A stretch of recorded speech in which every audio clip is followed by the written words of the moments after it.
আমিন বলি আমিন। আমার নবীর সাহাবী মুসাব ইবনে উমাইর রাদিয়াল্লাহু তাআলা আনহু ইহুদি ছিল, 18, 20, 22 বছর বয়স। মক্কার বাজারে গেলেন, যাওয়ার পরে দেখতে পেলেন কে একজন যেন দাঁড়িয়ে আছে। সুবহানাল্লাহ।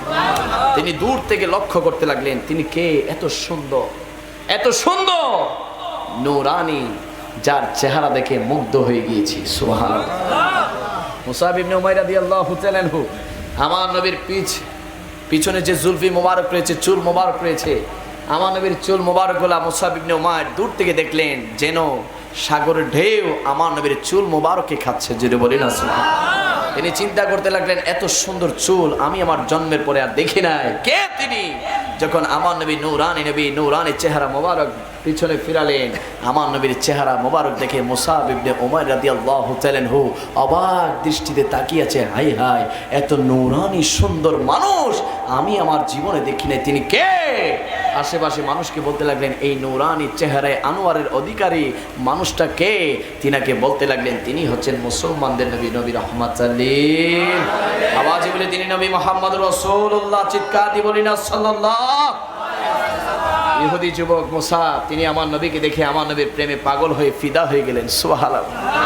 ঘরের মধ্যে গেলেন, যাওয়ার পরে তার মা ইহুদি মাকে বলতে লাগলেন মা আমি অস্থির হয়ে আছি, আমি কেমন জানি হয়ে গিয়েছি। কি হয়েছে তোমার?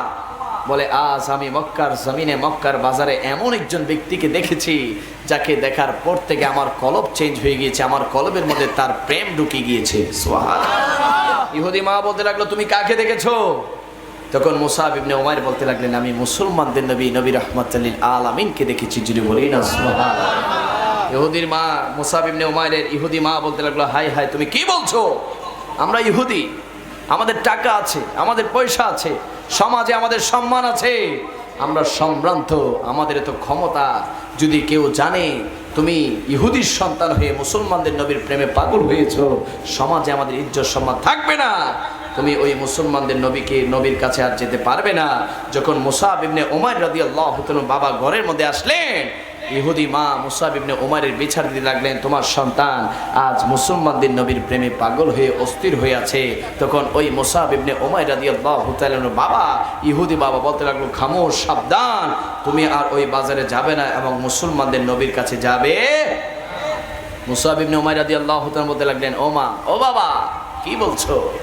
আমি তোমাদেরকে ছাড়তে রাজি, মা ছাড়তে রাজি, বাবা ছাড়তে রাজি, শান শৌকত, দামি দামি পোশাক ছাড়তে রাজি, কিন্তু যেই চেহারা মোবারক দেখেছি ওই চেহারা মোবারক না দেখে আমি আর দুনিয়ার জমিনে থাকতে পারবো না। জোরে বলে না সুবহানাল্লাহ।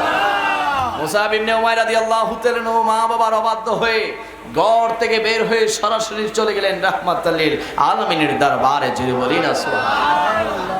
মুসাব ইবনে উমাইর রাদিয়াল্লাহু তাআলা আমার নবীর কাছে গেলেন, যাওয়ার পরে আমার নবীকে দেখে থাকলেন অবাক দৃষ্টিতে। হাই হা, এত সুন্দর, এত নূরানি, চেহারার মধ্যে নূর ঝলমল করছে। আমার নবীর কাছে গিয়ে বলতে লাগলেন আসসালাতু ওয়াসসালামু আলাইকা ইয়া সাইয়্যিদি ইয়া রাসূলুল্লাহ, আসসালাতু ওয়াসসালামু আলাইকা ইয়া সাইয়্যিদি ইয়া হাবিবাল্লাহ, ইয়া রাসূলুল্লাহ, আমি মুসাব ইহুদি, আমি আপনি নবীকে দেখার সাথে সাথে আমার অন্তরে আপনি নবীর প্রতি মহাব্বত, ভালোবাসা, প্রেম ঢুকেছে। ইয়া রাসূলুল্লাহ, আপনি নবীর প্রেমে পাগল হয়ে মজনু হয়ে আমি আমার মাকে ছেড়ে দিয়ে এসেছি, বাবাকে ছেড়ে দিয়ে এসেছি, আমি আমার টাকা পয়সা, ধন দৌলত, সম্পদ সমস্ত কিছু ছেড়ে দিয়ে এসেছি আপনি নবীর কদম মোবারকে থাকার জন্য। জোরে বলি না সুবহানাল্লাহ। আমার নবী বলতে লাগলো মুসাব কি বলছো? তুমি ইহুদি, তুমি তোমার মা বাবা ছেড়ে দিয়ে এসেছো?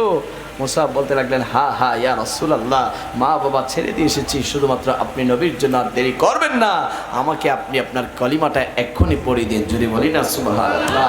আমার নবী পড়িয়ে দিলেন, সকলে বলি লা ইলাহা ইল্লাল্লাহু মুহাম্মাদুর রাসূলুল্লাহ সাল্লাল্লাহু আলাইহি ওয়াসাল্লাম। যখন আমার নবীর কাছে মুসাব ইবনে উমাইর রাদিয়াল্লাহু তাআলা ইসলাম গ্রহণ করলেন, মুসাব ইবনে উমাইর রাদিয়াল্লাহু তাআলা বলতে লাগলেন ইয়া রাসূলুল্লাহ, আমি নতুন ধর্ম গ্রহণ করেছি, আপনি রাসূলুল্লাহর উম্মত হয়েছি। ইয়া রাসূলুল্লাহ, আমি কিভাবে নামাজ পড়তে হয় জানি না, কিভাবে জিহাদে যেতে হয় জানি না, কিভাবে ইসলামের নিয়ম কানুন মেনে চলতে হয় সেটাও জানি না। ইয়া রাসূলুল্লাহ, আমি আপনার জন্য কি করতে পারি? আমার নবী বললেন তুমি আস্তে আস্তে সবকিছু শিখবে, তবে এখন থেকে তুমি আমি নবীর সাথে খাদেম হিসেবে থাকবে। জোরে বলে রাসূলুল্লাহ।